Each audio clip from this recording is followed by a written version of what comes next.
العالمين والصلاة والسلام على سيد المرسلين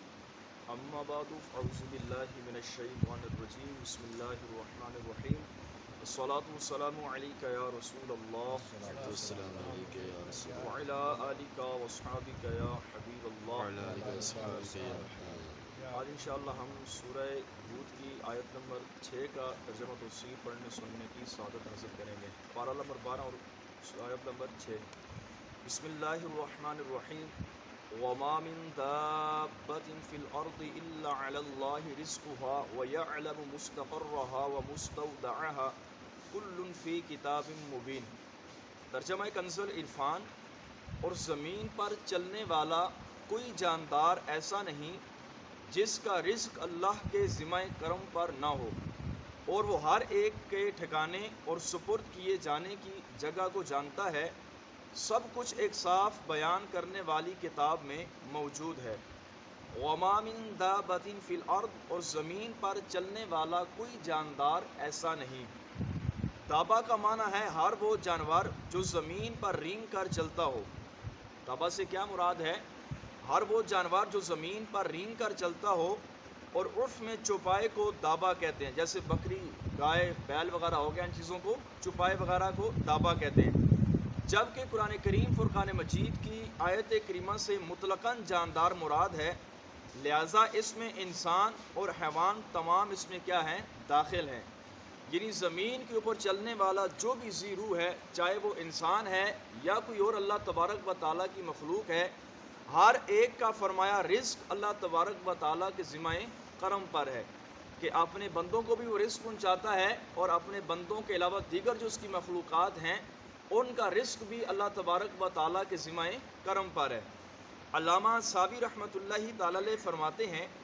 کہ اس آیت کریمہ سے یہ مراد نہیں کہ جانداروں کو رزق دینا اللہ تبارک و تعالیٰ پر واجب ہے، ضروری ہے. اللہ پر ضروری نہیں،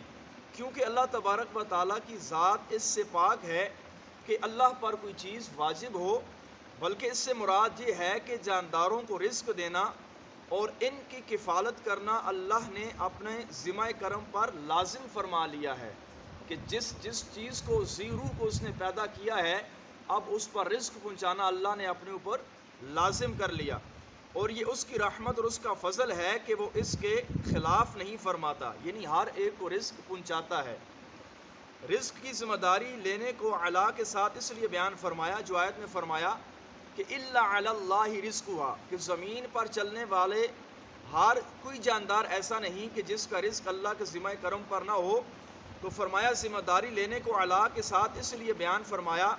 تاکہ بندے کا اپنے رب پر توکل مضبوط ہو جائے. اگر وہ رزق حاصل کرنے کے اسباب اختیار کرے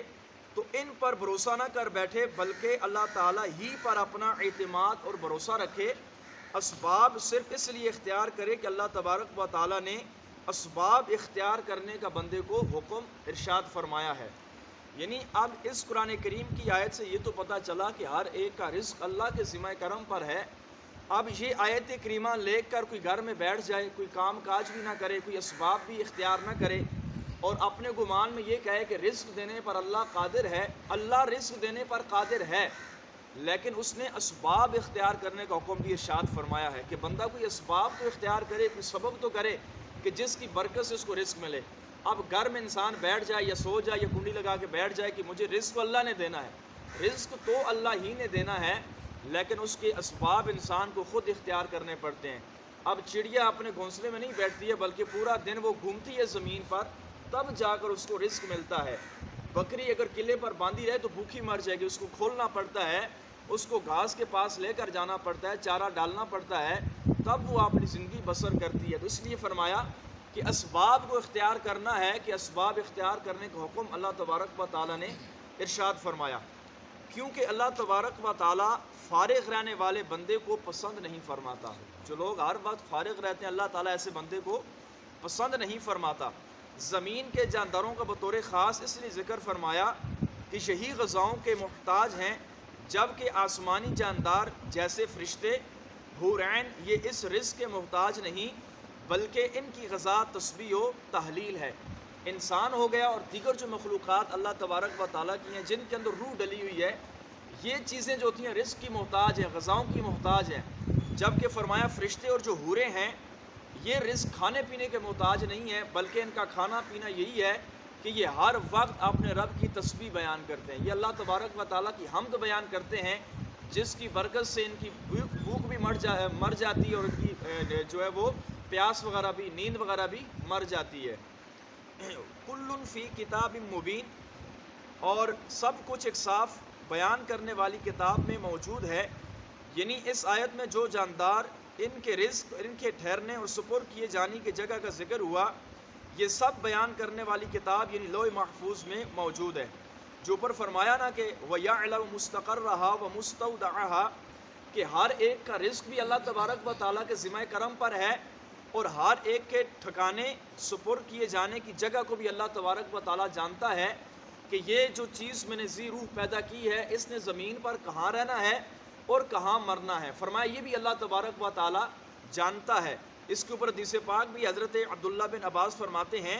مستقر سے مراد وہ جگہ ہے جہاں بندہ دن یا رات گزارتا ہے، اور مستودع سے وہ مراد جگہ ہے جہاں مرنے کے بعد انسان کو دفن کیا جائے گا۔ تو اللہ تبارک و تعالیٰ اپنے بندے کے بارے میں یہ بھی جانتا ہے کہ میرے بندے نے زمین پر کہاں رہنا ہے اور اس نے مر کر دفن کہاں پر ہونا ہے۔ تو حدیث پاک میں بھی آتا ہے کہ جہاں انسان نے مرنا ہوتا ہے وہاں پر اس کو کوئی ضروری کام پیش آ جاتا ہے تو وہاں پر اس کو موت واقع ہو جاتی ہے، جیسا کہ حضرت سلیمان علیہ السلام کی امت کے ایک بندے کا واقعہ ہے کہ اس کی جب موت کا وقت قریب آیا تو اس نے حضرت سلیمان علیہ السلام سے کہا کہ میری موت کا وقت قریب آ گیا ہے، آپ مجھے کہیں دور جو ہے اب پاک حکم دے کہ مجھے کہیں دور لے جائے جہاں پر میرا فرشتہ جو موت کا نہ پہنچے۔ حالانکہ جہاں وہ سلیمان علیہ السلام کو لے کر جانے کا کہہ رہا تھا اسی جگہ پر اس کی موت لکھی تھی۔ آپ علیہ السلام نے جب پاک کو حکم دیا وہ اس کو وہاں پر لے کر گئی، جیسے ہی وہ بندہ وہاں پر پہنچا اس کی روح اس کے جسم سے جدا ہو گئی۔ تو فرمایا جہاں بندے نے مرنا ہوتا ہے وہاں پر اس کو کوئی ضروری کام پیش آ جاتا ہے۔ تو فرمایا اللہ تبارک و تعالیٰ اپنے بندوں کے ٹھہرنے کی جگہ اور مرنے کے بعد ان کے دفن ہونے کی جگہ کو بھی جانتا ہے، اور یہ ساری کی ساری چیزیں جو ہیں لوح محفوظ میں موجود ہیں۔ معلوم ہوا کہ لوح محفوظ میں سب جانداروں کے رزق، ان کی جگہوں اور ان کے زمان اور احوال کی تفصیل جو ہے وہ مذکور ہے۔ یاد رکھیے گا انسان بھی ایک اللہ کی مخلوق ہے، انسان کے علاوہ 18,000 سے زائد مخلوقات اللہ تبارک و تعالیٰ کی ہیں۔ تو اس آیت کریمہ سے یہ پتہ چلا کہ اللہ تبارک و تعالیٰ اپنی ہر مخلوق کے بارے میں جانتا ہے کہ اس جاندار نے، یہ جانور ہے یا انسان ہے، چرند ہے یا پرند ہے، اس نے زندگی کہاں گزارنی ہے اور مرنا کہاں پہ ہے، اللہ تبارک و تعالیٰ ہر ایک کے بارے میں جانتا ہے۔ خیال رہے کہ ہر چیز کا لوح محفوظ میں لکھ جانا اس لیے نہیں کہ اللہ تبارک و تعالیٰ کو بھول جانے کا معاذ اللہ خطرہ ہے، جیسا کہ ایک قوم یہ خیال بھی کرتی ہے کہ اللہ تبارک و تعالیٰ معاذ اللہ، اب قرآن پاک میں فرمایا ان اللہ علی کل شیء قدیر کہ اللہ ہر شے پر قادر ہے، تو وہ لوگ اس آیت کریمہ سے یہ بھی اس بات کرتے ہیں کہ معاذ اللہ اللہ تبارک و تعالیٰ جھوٹ بولنے پر بھی قادر ہے، ثم نعوذ باللہ۔ تو اللہ تبارک و تعالیٰ کی ذات اس سے پاک ہے کہ وہ جھوٹ بولے، اللہ کی ذات اس سے پاک ہے کہ وہ بھول جائے۔ تو فرمایا لوح محفوظ میں لکھے جانے سے مراد یہ نہیں کہ اللہ تبارک و تعالیٰ کو معاذ اللہ بھول جانے کا خطرہ تھا، لہٰذا لکھا اس لیے کیونکہ بھول جانا اللہ کے لیے محال ہے، یعنی اس کی کوئی گنجائش نہیں ہے، یہ اللہ تعالیٰ کی ذات اس سے پاک ہے، بلکہ اس لیے لکھا تھا کہ لوح محفوظ دیکھنے والے بندے اس پر اطلاع پائیں کہ اللہ تبارک و تعالیٰ کے جو نیک لوگ ہوتے ہیں اولیاء کرام، یہ زمین پر کھڑے ہو کر لوح محفوظ پر دیکھ لیتے ہیں کہ کس کے بارے میں کیا لکھا ہے۔ حضرت موسیٰ علیہ السلام کی قوم کا جو بندہ تھا بلعم بالبعورہ، جو مستجاب الدعوات تھا، بعد میں یہ کافر ہو گیا تھا، اس کے بارے میں یہ آتا تھا کہ یہ زمین پر کھڑے ہو کر لوح محفوظ کو دیکھ لیا کرتا تھا۔ اور حضور غوث پاک رضی اللہ تعالی عنہ کے بارے میں بھی مذکور ہے کہ آپ رضی اللہ عنہ بھی زمین پر کھڑے ہو کر لوح محفوظ کو دیکھ لیا کرتے تھے۔ تو فرمایا اس لیے لوح محفوظ پر لکھا ہے تاکہ جو اللہ تبارک و تعالیٰ کے مقبول بندے ہیں یہ لوح محفوظ میں دیکھ لیں۔ تو جب اولیاء کرام لوح محفوظ پر دیکھ لیں تو اللہ کے نبی تو بدرجہ اولا دیکھ لیتے ہیں۔ تو اس سے پتہ یہ چلا کہ ہمارے آقا و مولا بھی صلی اللہ علیہ وسلم بھی جانتے ہیں کہ کون سے بندے نے کہاں رہنا ہے، مرنے کے بعد کہاں دفن ہونا ہے، کیونکہ سب کچھ اللہ نے لوح محفوظ میں لکھ دیا ہے، اور لوح محفوظ اللہ کے محبوب علیہ السلام کی آنکھوں کے سامنے آئینے کی طرح ہے۔